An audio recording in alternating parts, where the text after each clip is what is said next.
Russell Beard in Milwaukee, USA, where a new model of inner-city farming is producing plants and protein. I'm Guillory Darabi in Haiti, where we're saving coral reefs. And I'm Amanda Burrell in Bhuvaneswar, one of the first cities in India to commit to going green.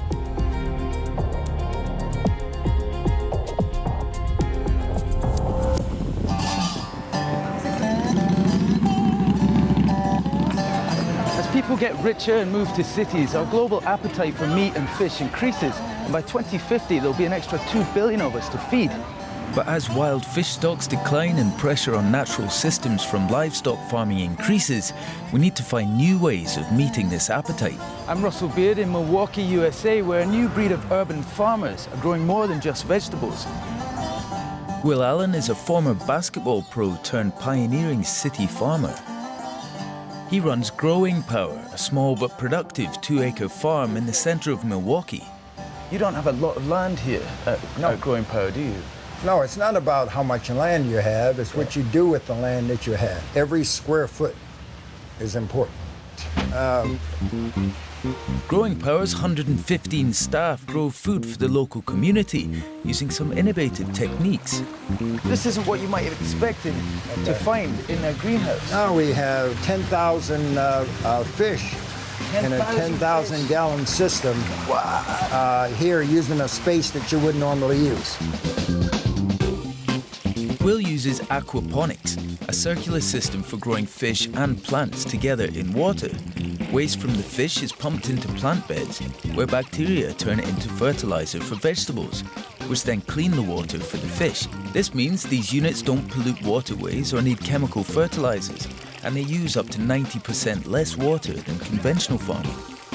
We're going to let you participate in this. Okay, thank you very much. But that's my net. Okay. Don't be messing with my net. Come on. Oh my gosh, man, there's loads in here. These tilapia need to be separated by size and moved to different tanks. Right here. Start right here with me. Right to the bottom. Right to the bottom. 1, 2, 3. Let's go.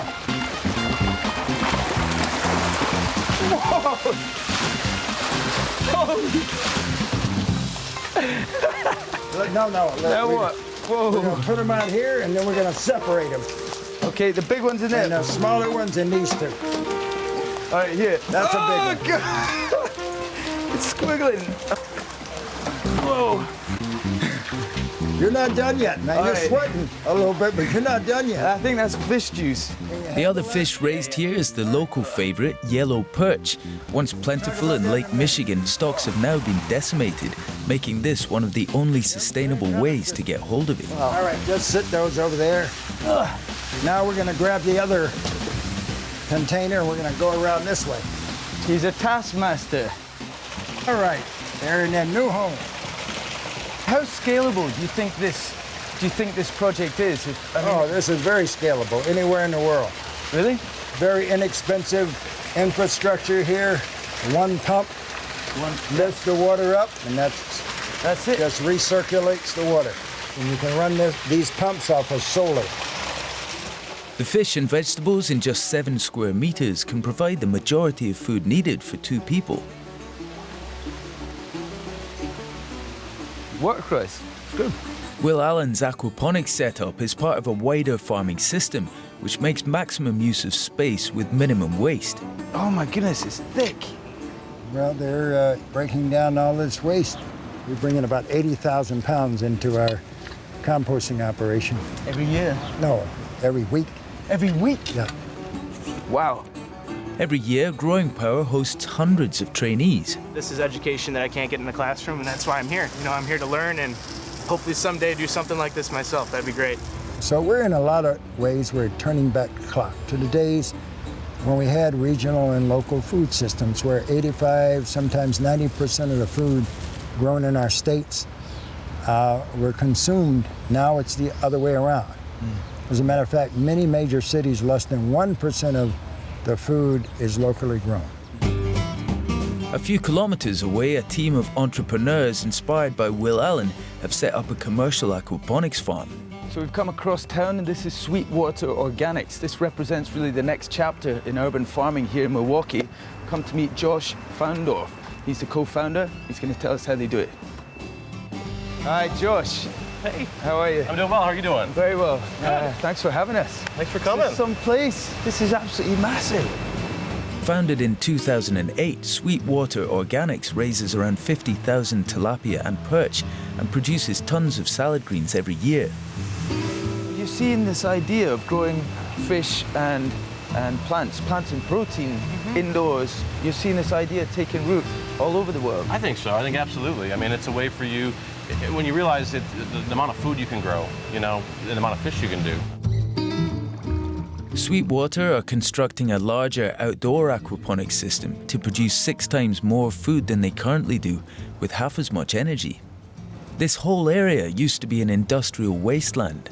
Yeah, it's a crazy place to be when you look around. You got apartment buildings here, and you got a structural engineering company here, and you got a yacht, boat yard over there, and the police sirens in the background. Yeah. I mean, it's just like, sometimes it's easy to forget that we're actually still bang in the middle of the city.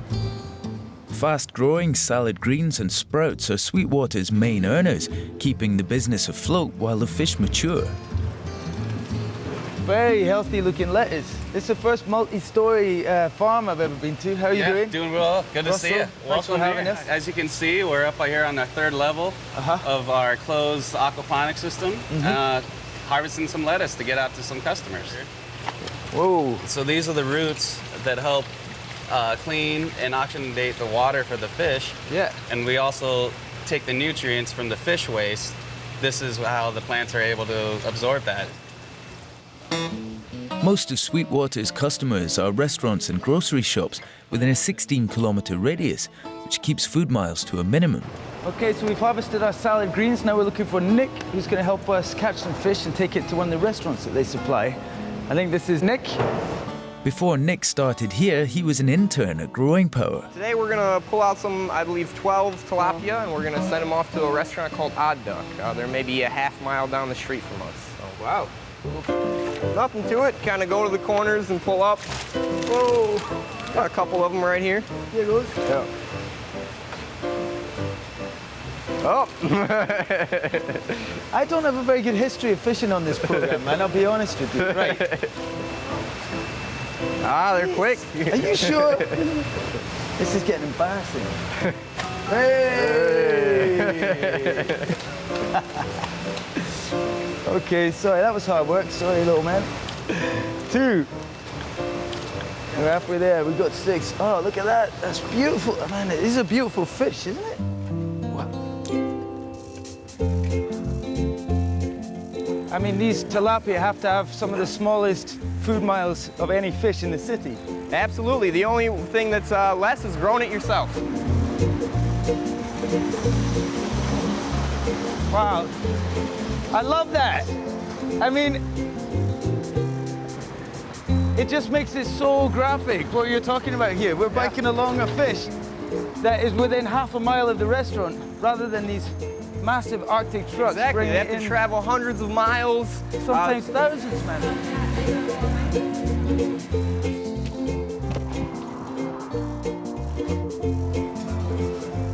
Hi there. Yeah, good. How you doing? Great. I think I've got a delivery for you. Excellent. Thank you so much. Is it important to you that these fish are so local that we were able to bike them over? It's amazing. It's pretty rare that I can walk a block and get a whole load of fresh fish. Yeah. Served in my restaurant every night. It's hard to believe that was swimming about in a pool about half an hour ago, and here it is on the table. In fact, it's done very hard work. Before it got to this chopping board, that fish was growing lettuce. So you got to remember that as well. It's a hard-working fish, lived a good life. At the moment, this is still a premium product, but as aquaponics production is scaled up, prices will come down. Well, the last question is, how do they taste? Oh, they taste great. It smells good. It smells really good. Quick fry.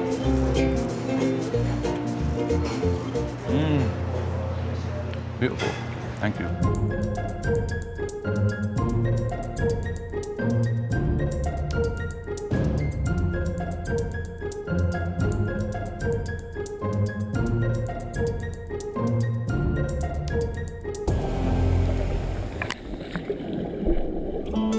In the 1970s, Haiti's coral reefs were the envy of the world. Sadly, today, many of them have almost been destroyed due to overfishing. I'm Guillory Darabi, here to see an initiative, teaching the country's youth how to save their coral reefs.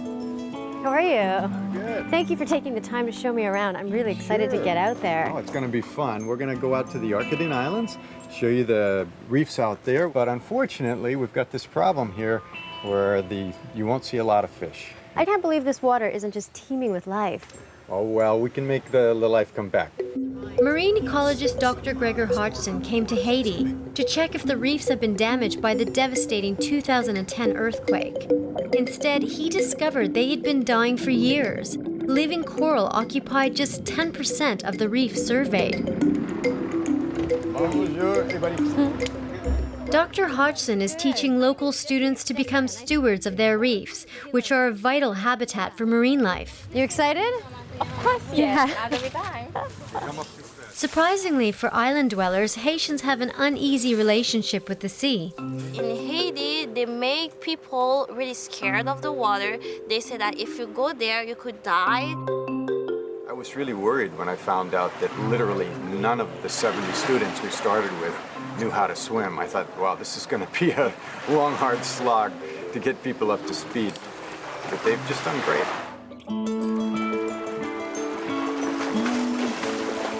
Keep the snorkel in your mouth. When you go down and you come back up, you might need to go blow, right?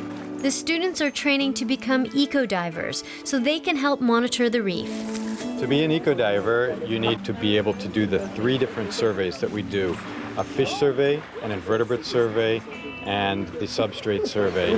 So what we do, Jessica, is every half meter along the line, we drop this plumb line, and whatever it lands on, we write down on this slate what it is that we saw.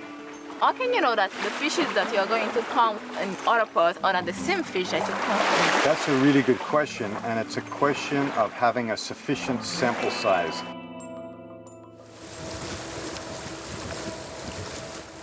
So just as we were heading out on the boat, we happened to bump into one of the local fishermen. He's been fishing here since 1974. Les poissons, ils étaient plus grands que maintenant? Qu'est-ce qui a changé? Pourquoi ils sont petits maintenant? Ça fait pas gagner. Tout le monde n'a pas gagné pour faire là-dedans. Tout le monde n'a pas droit. Tout le monde là-dedans. Tout le monde là-dedans. Ils vont diminuer. C'est tout diminué. Parce qu'il y a trop de personnes qui font la pêche? Oui. The herbivores, the fish that eat the algae, have been so overfished that the algae are growing very quickly and actually overgrowing the coral and killing off the living corals. So the fact that there's no marine protected area here in Haiti means that none of these fish that come into shallow water are able to reproduce. They get caught right away. What's the solution? Because he needs to make a living and support his family. We need to convince the fishermen here that if they could set aside some of the coastal reef as a preserve and let the fish grow to maturity, it's going to help everybody. Time to try one of the techniques the eco-divers are learning.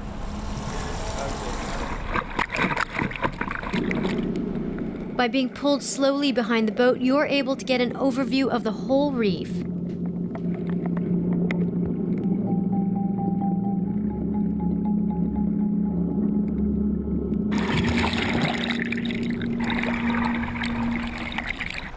Saw lots of dead coral, lots of bright green algae, few little fish. I can see why all those fishermen are out here working so hard. This initiative's not just about reef health, it's also about food security. Even before the quake, 58% of Haitians were undernourished. Haiti's is the only reef in the Caribbean to have no marine protected areas.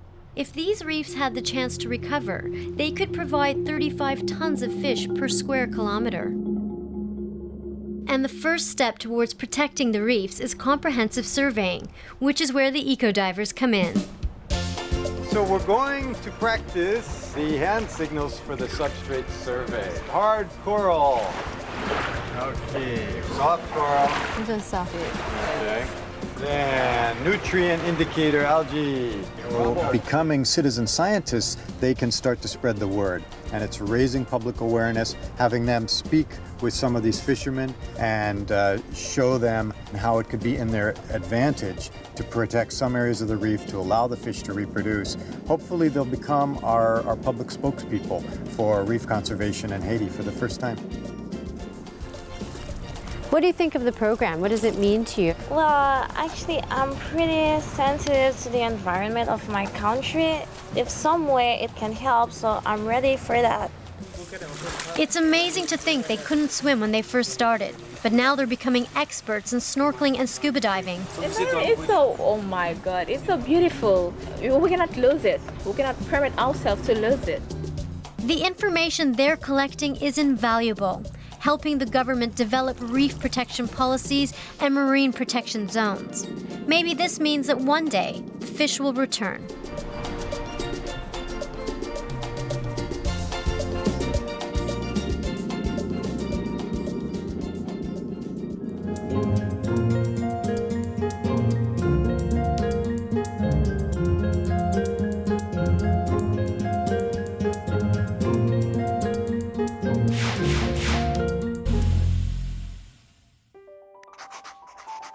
Thorium is a natural radioactive element. Discovered in 1828, it has an atomic weight of 90 and was named after the Norse god Thor. Thorium is a viable and attractive alternative to traditional nuclear fuels, and a number of research projects are currently exploring thorium-based nuclear reactors. A traditional nuclear reactor generates energy by heating water using enriched uranium rods. The uranium's nuclear reactions heat the water into massively pressurized steam, which is then used to turn a turbine, creating electricity. A thorium reactor would operate in a similar manner, with a few key differences. Uranium chain reactions must be delicately balanced to keep them going, but not get out of control, as happened at Chernobyl in 1986. Thorium, on the other hand, cannot maintain a nuclear chain reaction on its own, so there's no risk of runaway. You can always just switch it off. The water in a uranium-based nuclear reactor is not only there to be converted into steam, but also to act as a coolant, helping to prevent the fissile uranium fuel rods from melting down catastrophically. This is what happened at the Fukushima Daiichi plant in Japan when the pumps failed.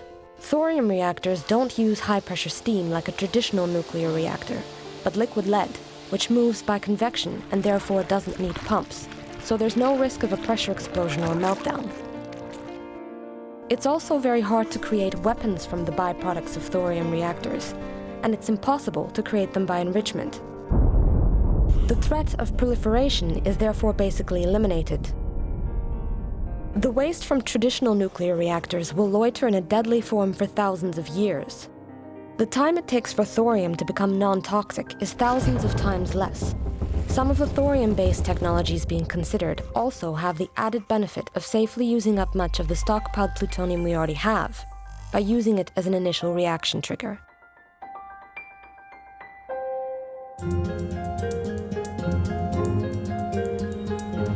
This is Bhuvaneswar, which is the capital of the state of Orissa in eastern India. It's one of the country's fastest growing cities. People and businesses and traffic are pouring in. But it's got a problem because it's running out of energy. I'm Amanda Burrell, and I've come here to find out about the measures that are being taken to solve this power crisis.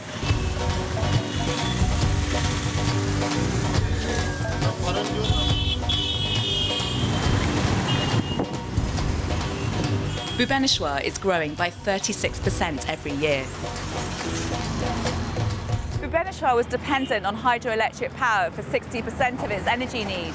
But now, hydroelectric power only supplies 30%. And if you look out over there, you get a sense of why that is. Rainfall's declined dramatically recently because of global warming. The last good monsoon was 5 years ago. And the situation got so bad that frequent power cuts had to be imposed. Bhuvaneswar took a pioneering decision. In 2007, it adopted a city-level policy to make itself energy efficient. municipal buildings were converted to alternative energy sources, including the city hospital. This is a solar water heating system, and this is a 200-liter system. That means it will give you 200 liters of hot water every day at 60 degrees centigrade. There are two of these systems here. 400 litres doesn't seem like a lot, but for a small regional hospital, it makes a huge difference. So how does it work? We have water running through these copper tubes, and when this is exposed to sunlight, the copper absorbs heat that is transferred to the water. Hot water being lighter moves up. That's why this is sloping upwards. And then it goes to the top of the tank. Cold water being heavier is at the bottom of that tank, and it comes back into the system, to the bottom of these collectors. You don't need any pumps to circulate. It is just by gravity. Heavy rain can prevent this system from working. But now that the monsoons pour, that's not so much of a problem. Oh, hot. There are also 25 solar photovoltaic panels. And these power lights, fans, and a vaccine fridge. How many vaccines can it store at one time? About 500. This works around the clock. Even if there is no sunshine for next 6 days, it will still run. 10,000 people are immunised with vaccines from this fridge every year. Using such measures, the hospital's cut its energy consumption by around 30%. Inside here there's a very green baby. It's just been born. It's got jaundice, so it's in this phototherapy machine, which is powered by the solar panels on the roof. This system is not only eco-friendly, but it's much more reliable than before. Very little. Bhuvaneswar didn't stop at public buildings. It took its mission to be energy efficient onto the streets, and especially to the city's tens of thousands of market traders. They were using a lot of those incandescent tube lights and 100-watt or 90-watt bulbs. So we told them, and we changed the entire lighting system into 14-watt or 18-watt CFL bulbs. CFLs are compact fluorescent lights. These ones use a fifth of the energy of conventional bulbs, and they last around 10 times longer. When you consider that there are 100,000 traders in Bhuvaneswar, then that's a big difference. Today you go to marriage party, or you go to household, you go to schools, college, everywhere, people are using CFL bulbs. So by seeing it here in sort of the public domain, then people learn to use these kind of technologies at home, and the idea spreads and spreads and spreads. A kilo chahiye? 1 kilo. Bulb लगेला परे तमरा व्यापार केन बढ़िला कि पैसा कम खर्च होला से विषय कहबो पैसा तो कम खर्च होला हां हम पैसा सेव होला हां आ इते अट्रैक्शन होला अट्रैक्शन आ ब्यूटीफुल कितना 50 1 kg 50 rupees. Oh, can I borrow 20? I don't have 50. No, you give it, mother. Namaste. The city's also turning its attention to other kinds of lighting. This stretch of 1.1 kilometers is actually lit by LED-based lighting system. So this is the very first project in our state, and we're very proud of it. These lights use 60% less energy than the conventional bulbs previously used. If you look at the city as a whole, there's a potential to save a huge amount of energy and be that much more environment friendly.